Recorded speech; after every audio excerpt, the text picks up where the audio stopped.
When we begin to address the issue of cultural competence, and what is cultural competence, whether it's in social work or whether it's in criminal justice or what have you, I think a good starting point is the NASW Standards for Cultural Competence that was developed, these 10 standards that they have proposed. Standard 1 deals with ethics and values. The fact that workers shall function in accordance with the values, ethics, and standards of their profession, recognizing how personal and professional values may conflict with or accommodate the needs of diverse clients. This is the same with respect to the needs of diverse staff. Self-awareness. Individuals should seek to develop an understanding of their own personal and cultural values and beliefs as one of the ways of appreciating the importance of multicultural identities in the lives of people. Then we must recognize Standard 3, cross-cultural knowledge.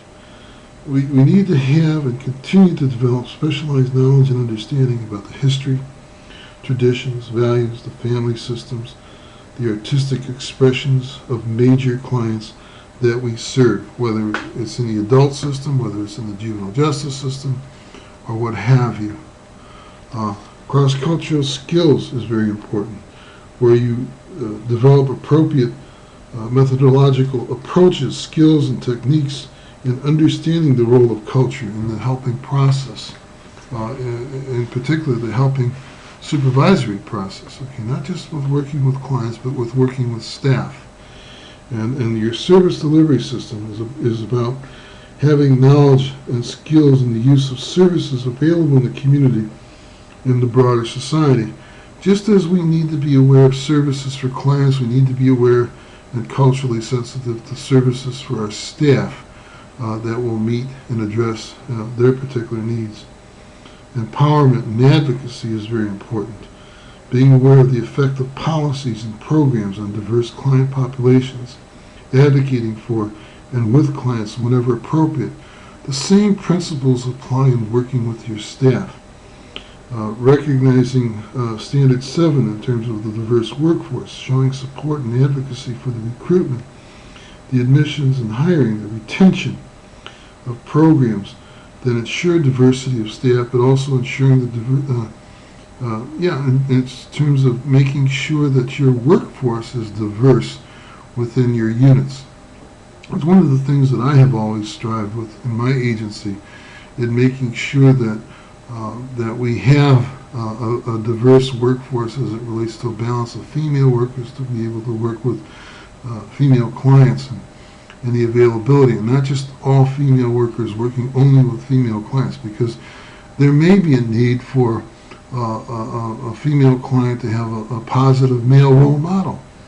And also, it becomes even more difficult, and you need to be sensitive in terms of having a balance of staff that are representative of the community and the clients that you're serving and working with. Professional education is important, that we do have staff trained in diversity and trained in working with different kinds of staff.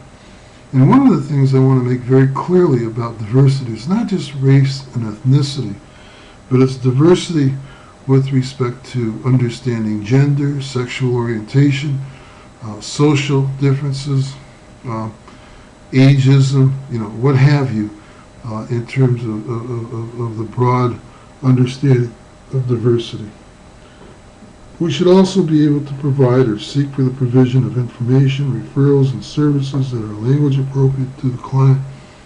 We also might need to think in the same way with respect to our staff in some situations.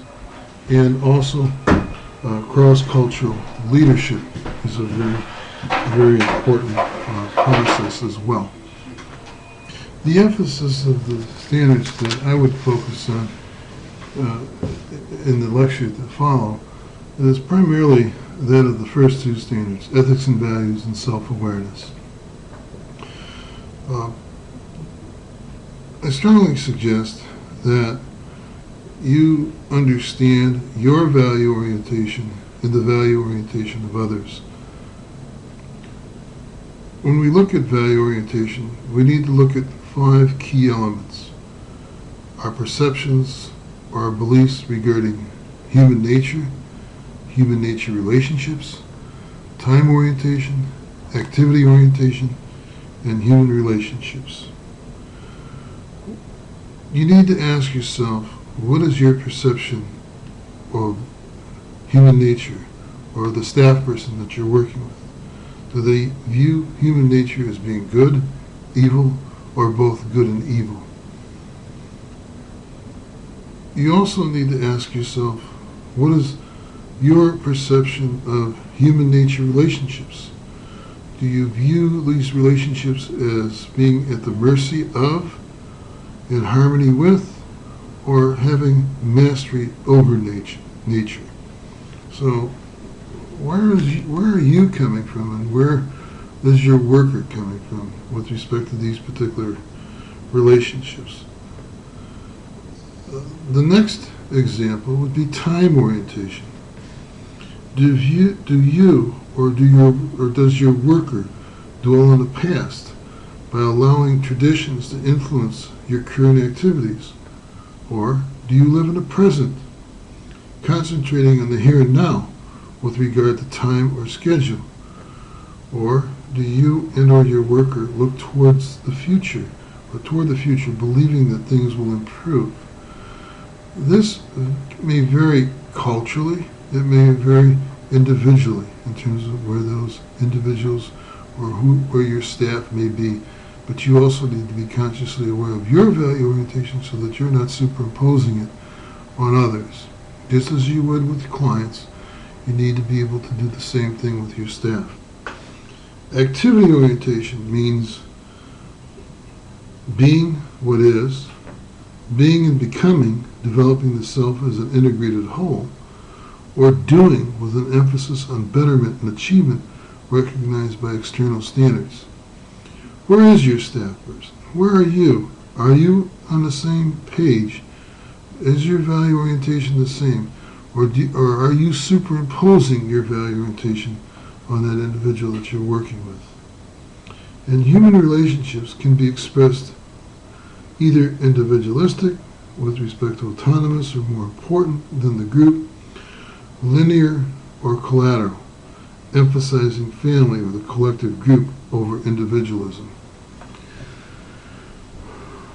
Do you come from a culture that focuses on individualism, or do you come from a culture that focuses on collectivism, or where the collective group is important? So what is it that you're emphasizing with your staff or your individuals? Or where are they coming from? Where are you coming from? In terms of this value orientation, which is very, very important. Task assignment, slide 5. Give one example of a different value orientation within at least one different subpopulation. For example, African American, Hispanic American, Native American, and Asian American. Looking at human nature relationships, time orientation, activity orientation, and human relationships.